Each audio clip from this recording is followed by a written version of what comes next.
At some point, you've probably thought of leaving your job, your 9 to 5, and moving into doing your own business, starting your own freelance endeavor, or even searching for some other side hustle that you can do to earn money for yourself with enough freedom and with enough say so from yourself.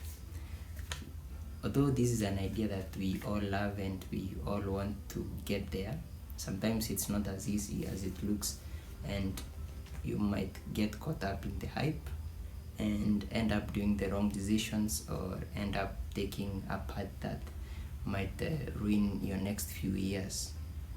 It's a bold choice, I have to say. Regardless of how prepared you are, you always have to take the risk of losing something to get something else. It's always a give and take. If you don't take risk, you don't get the reward.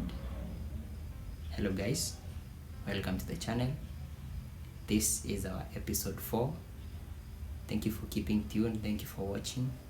If you have not subscribed, please subscribe. This is Through the Scope, and I hope that you keep watching, keep sharing. So today I want to talk about a few reasons why you might not be prepared to take that step to leave your job, your 9 to 5, or to quit, or to even start that career that you want to. But I'm not saying that you shouldn't.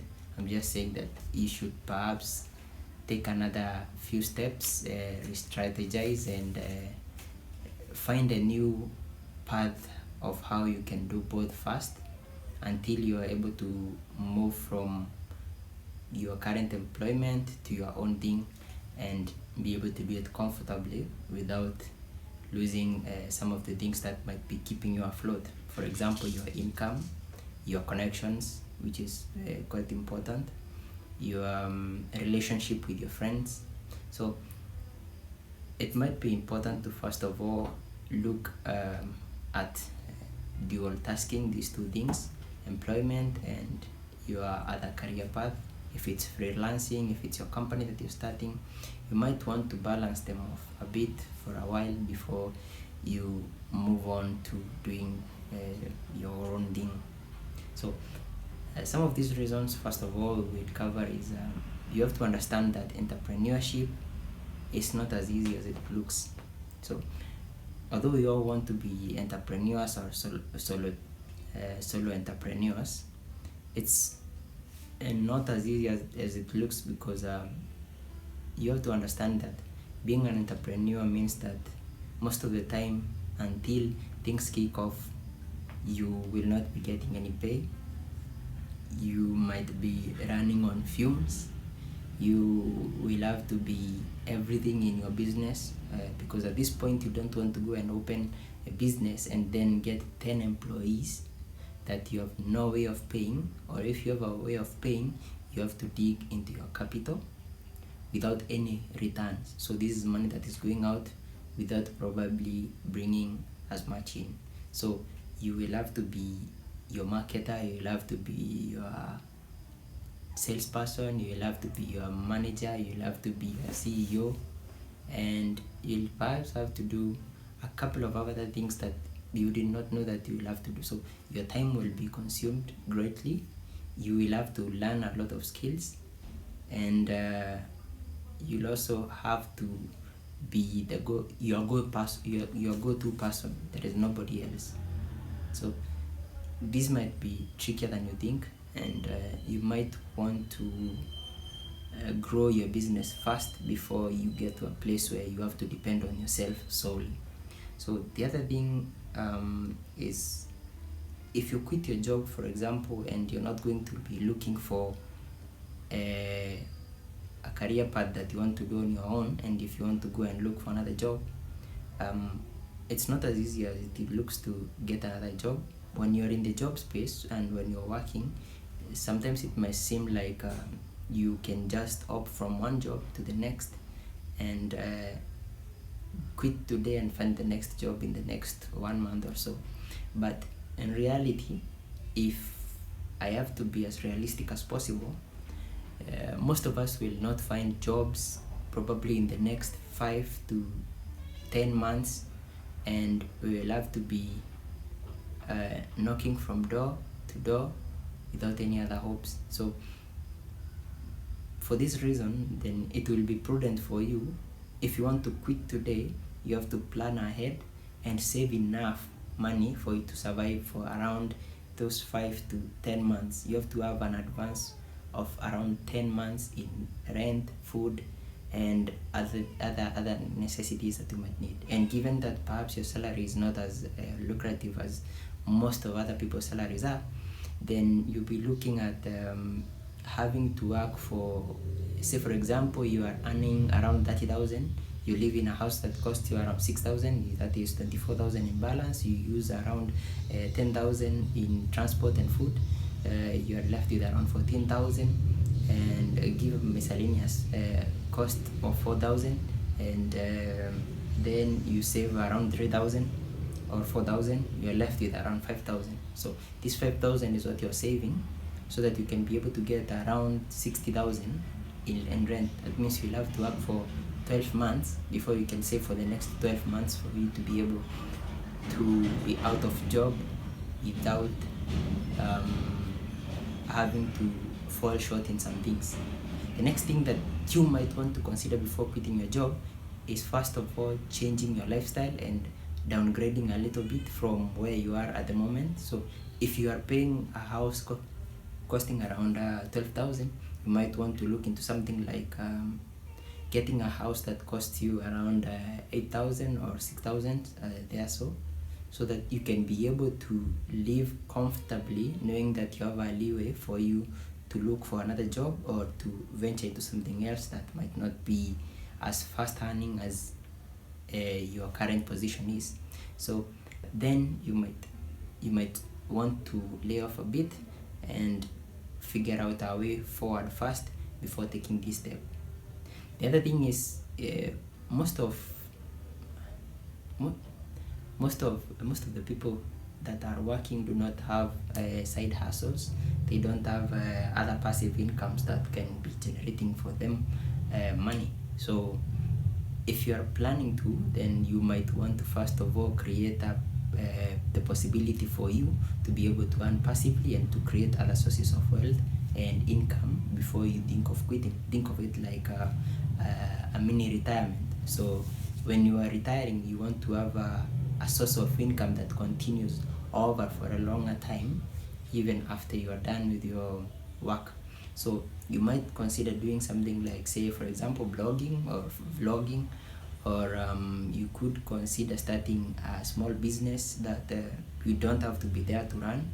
And there are other things that you can also do. You can start freelancing, you can start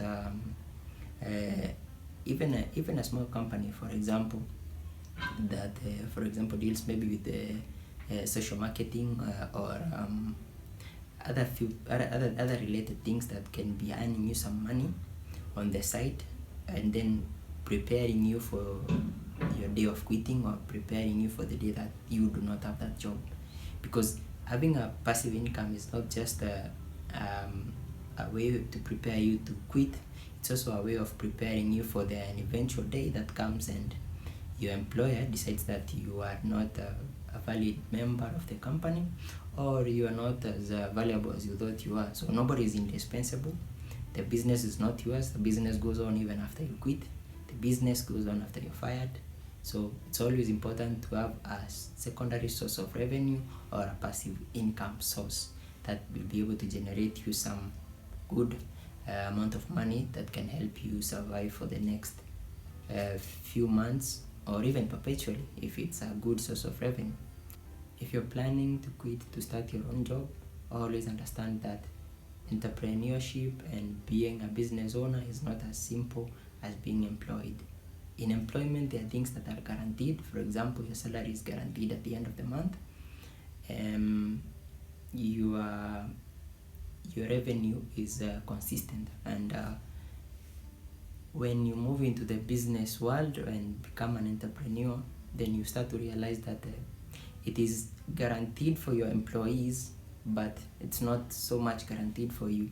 There are a few things that you can do and tweak and make sure that it's also guaranteed for you after some time. But when you're starting out, biggest possibility is that you'll be the brokest person in the company, or in that business you'll be the one person that does not have money, because a business has to reach a place where cash flow is possible for you to be able to make money. So you will be most of the time receiving money, buying new things, paying for existing things, paying for your employees, paying the taxes, and most of the time you realize that then you end up with a nil book. Yes, there are no losses, but the profits are also very minimal for you to be able to pay yourself. So if you are getting, for example, 30,000 in pay for your employment from your employer, then it starts to dwindle down, so you might be getting around 5,000 from your business. That's okay. That's a business that is doing good for a start.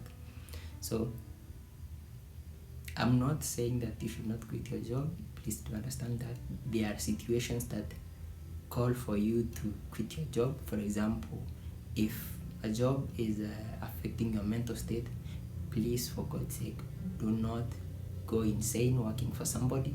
The day that you are admitted to a mental hospital, you will be followed by a letter that is asking you to resign, or a letter of termination, or your contract will become void. And there is nowhere that you can go. The labor laws in this country are not as good as some other places, and your health always comes first. There are other things that you can replace in life, but your mental health and your general health are two things that are priceless.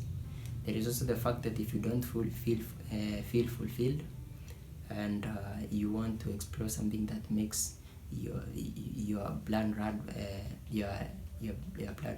hot, and that's also a good thing, but it's also good to be prepared for that. There are other reasons that might cause you to want to quit your job, or that might want you to leave your job. If you get a better offer, always feel free to leverage. If your company is good, leverage that offer with your existing company, but always make sure that you keep your new job separate from your old job. Sometimes our employers are not as good as we would hope, so it's always good to play a hiding card, leverage it, but don't outsell yourself. Don't sell everything and put it on the table. Sometimes they might spoil it for you on the other end and end up quitting for it and end up firing you. So if you get a better offer, always take the chance, go explore and see. But otherwise, this video I just wanted to talk about a few pointers and a few things that you might not know that are challenging when you start going into the entrepreneurship space. I've been there. I've been trying to run my two companies for the past 6 months now. Yes, almost 6 months. And I can assure you it's not an easy journey. There are a lot of ups and downs. Sometimes you have a lot of money. Next month or the next week, you are down to almost zero because you've paid out everything, and now you are almost at a place where you want to call it quits. But you have to understand that it's a journey. It takes one step at a time. There are the highs and the lows, but you will get to a break-even point where you can now start to realize your dream. So I hope that you've enjoyed this episode. I hope that you've learned something, and I hope that you share it with your friends. Don't forget to subscribe, please. Share it with your friends. Comment in the comment section. Tell me about your business. Tell me how it's going. Tell me about the few little things that you've realized after you started your business, or even the few bad things that you've realized after you are employed. There are a lot of things that we can talk about in this space, so feel free. Comment in the comment section. Subscribe, share, and I hope that I see you in the next one. Peace.